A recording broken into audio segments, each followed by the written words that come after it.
What's up, happy people? Isang mapagpalang araw po sa ating lahat. Saan man po kayo sulok ng mundong ito. For today's video mga kuis magayas ay pag-usapan po natin yung pamimigay o pamamahagi ng housing, yung Pedro Hill Residences at San Sebastian Residences dyan sa City of Maynila, na kung saan ay ang makabenepisyo lang nito ay ang mga empleyado laang. What? So yan po pag-usapan natin mga koy sa video ito. At kung bago naman po kayo sa aking YouTube channel, please follow, like, and share, and subscribe. So without a further ado, let's begin.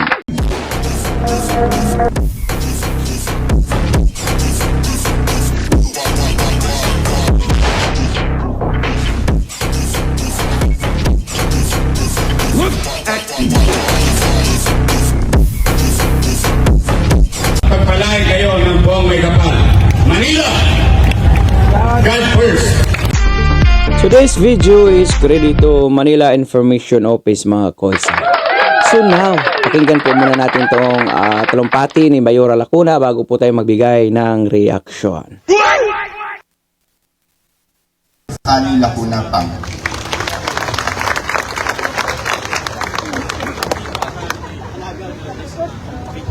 Maraming salamat, Konsehal Nino de la Cruz ng unang distrito ng Maynila. Maraming salamat po sa bumubuo ng Office of the Vice Mayor at Presiding Officer. Maraming salamat. Ang City Council of Manila. Good morning! O, 3 araw kayong napahinga ha.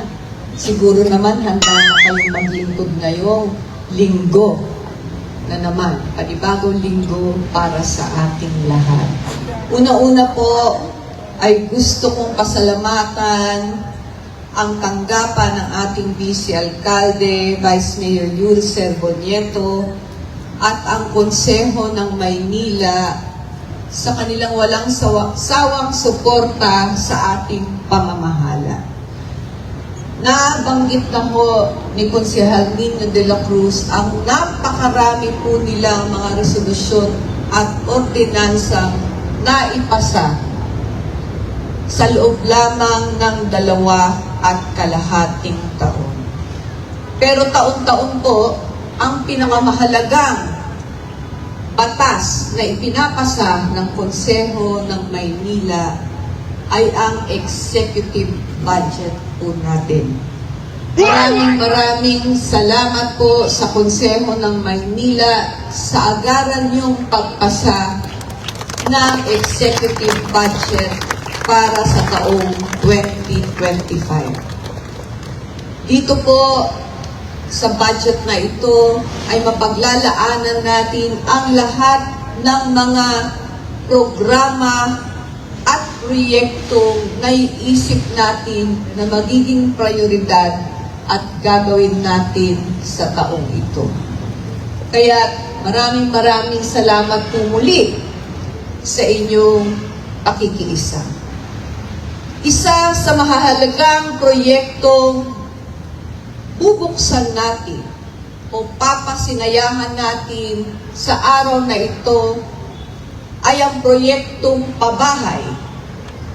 Pabahay na kung saan ang mga kawani ng pamahalaang lungsod ng Maynila naman ang ating bibigyan. So, kita nyo mga koys mga guys. For me, in my own opinion mga koys mga guys, ay napaka-unfair po nito mga koys. Bakit ka mo? Kasi simulat sa pool pa lang, alam ni ate yan, ni Mayora Lacuna, kung para saan yung pabahay na yan mga koys mga guys. Hindi lang po sa empleyado. Sa lahat po ng mga batang Maynila o mga Manilinyo mga koys mga guys. So now, yung makakatanggap, makabenepisyo ngayon sa mga pabahay na yan is mga empleyado lang po ng gobyerno ha. No, wala po tayong doon. Hindi po tayo kontra doon mga koys mga gayas. Pero napaka-unfair mga koys mga gayas. Napaka-unfair talaga. Dahil paano na po yung mga nangangarap na magkabahay, si lula't lulo natin, yung mga magulang natin na umaasa na mapili isa sa mga houses na iyan, mga kois, mga gayas, no? Paano na po? Ha? Matagal po nilang inaantay niyan, matagal na pong tapos niyan, dahil sa pasaring ni Yorme Isko Moreno kapon, ngayon nagbiglang kilos po sila. No? Pero palpak yung biglang kilos nila dahil yung mga makakabinipisyo nito ay ang mga empleyado laang at hindi pang kalahatan. So paano na yung iba nito? Nga na naman yung iba. Kasi ang tunay na author nito ay si Yorme Isko Moreno. Hindi nga sila nagpasalamat kay Yorme Isko Moreno. Ha? At ang layunin ni Yorme Isko Moreno kung bakit sa mga pabahay na ito, para sa lahat ng mga Manilinyo ito. Para sa lahat. Yung nangangailangan, yung dapat talaga na magkabahay at yung mga NPA, mga kois. Alam nyo ba anong yung meaning na NPA? NPA kagaya ni Yorme Isko Moreno. Alam nyo ba anong meaning noon? No permanent address. Yan po yung ibig sabihin ng NPA dyan sa City of Manila sa kapanahunan ni Yorme Isko Moreno. So now, maraming iiyak nito, mga kois, mga gayas. Kawawa. Kasi ang tunay na layunin nito kung bakit ginawa ito ni Yorme Isko Moreno, para po ito sa mga nangangailangan talaga ng pabahay, mga kois. Unfair. Dahil napaka-unfair dahil kung ikumpara mo yung mga empleyado kaysa mga taong kapuspalad, mga kois, mga gayas. Yung mga empleyado na yan, buwan-buwan po, kumikita po ang mga iyan. Ha? Yung ibang mga tao dyan sa City of Manila, isang kahig, isang tuka, minsan pa nga, walang makain. Pag hindi makakahig, mga kois, mga gayas. So unfair. Dapat po sa lahat ng mga Manilinyo, sigurado naman ako nito, mga kois, mga guys, masasaktan naman po ang ating buting Yorme Isko Moreno nito. Dahil hindi po ito ang kanyang layunin kung bakit napatayo ang mga pabahay na yan, mga kois. Ha? Masasaktan talaga po ang ating buting Yorme Isko Moreno nito, mga kois, mga guys. Dahil ang layunin niya para sa mga nangangailangan talaga ng bahay para sa mga kapuspalad nating mga Batang Maynila, mga kois, mga gaya, mga gayas, no? So, grabe. Simulat sa pulpa, alam po ni Mayura kung para saan yung mga housing na iyan, yung mga pabahay na iyan, mga kois. So, ngayon, binali na naman niya, mga kois, mga gayas. So, hindi na naman niya nasunod ang tagubilin ni Yorme Isko Moreno. So, saklap, diba, mga kois, mga gayas. So, ngayon, inauguration po sa dalawang housing na pinagawa ni Yorme Isko Moreno.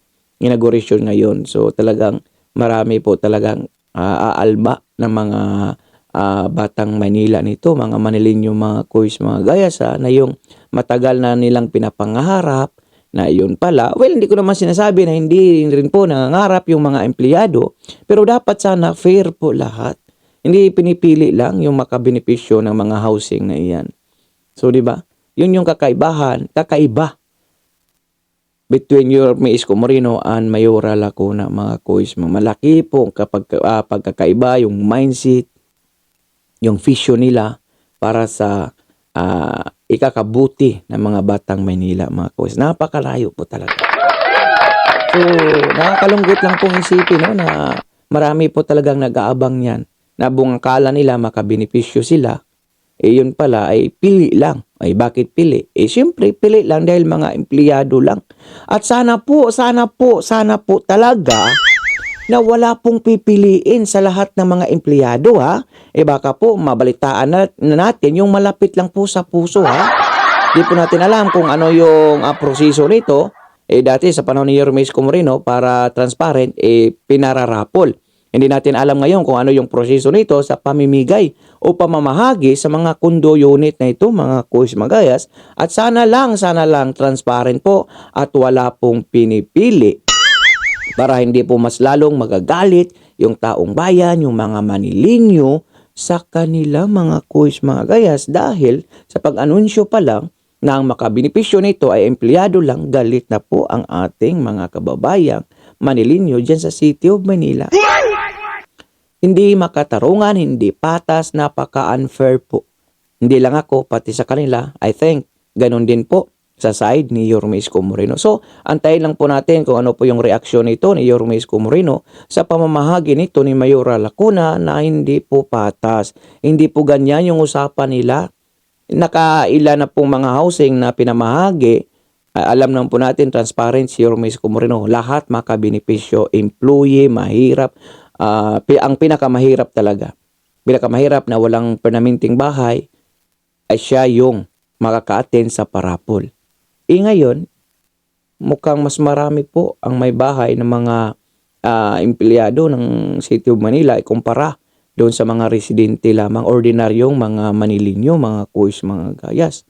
So, yun po ang aking opinion o reaction sa video ito.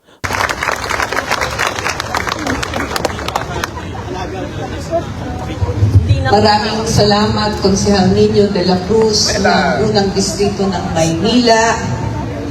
Maraming salamat po sa bumubuo ng Office of the Vice Mayor at Presiding Officer. Maraming salamat. Ang City Council of Manila. Good morning! O, 3 araw kayong napahinga, ha? Siguro naman handa na kayong maglingkod ngayong linggo na naman, panibagong linggo para sa ating lahat. Una-una po ay gusto kong pasalamatan ang tanggapan ng ating Vice Alcalde, Vice Mayor Yulcer Bonieto at ang Konseho ng Maynila sa kanilang walang sawang suporta sa ating pamamahala. Nabanggit na po ni Konsehal Nino de la Cruz ang napakarami po nilang mga resolusyon at ordinansang naipasa sa loob lamang ng 2.5 taon. Pero taon-taon po, ang pinakamahalagang batas na ipinapasa ng Konseho ng Maynila ay ang executive budget po natin. Maraming salamat po sa Konseho ng Maynila sa agaran niyong pagpasa ng executive budget para sa taong 2025. Dito po sa budget na ito ay mapaglalaanan natin ang lahat ng mga programa at proyektong naiisip natin na magiging prioridad at gagawin natin sa taong ito. Kaya maraming salamat po muli sa inyong pakikiisa. Isa sa mahalagang proyektong bubuksan natin o papasinayahan natin sa araw na ito ay ang proyektong pabahay. Pabahay na kung saan ang mga kawani ng pamahalaang lungsod ng Maynila naman ang ating bibigyan. Kaya kung sino man po sa inyo ang nagnanais na makamtan ang pabahay na ito, ay makipag-ugnayan lamang po sa tanggapan ng Urban Settlements Office. Ang tinutukoy ko pong pabahay ay ang Pedro Hill Residences at sumunod naman po ang San Sebastian Residences. Ito po ay isang patunay lamang na binibigyan natin pagpahalaga ang mga gawain at patuloy na ginagawa ng bawat isang kawani ng pamahalaang lungsod ng Maynila.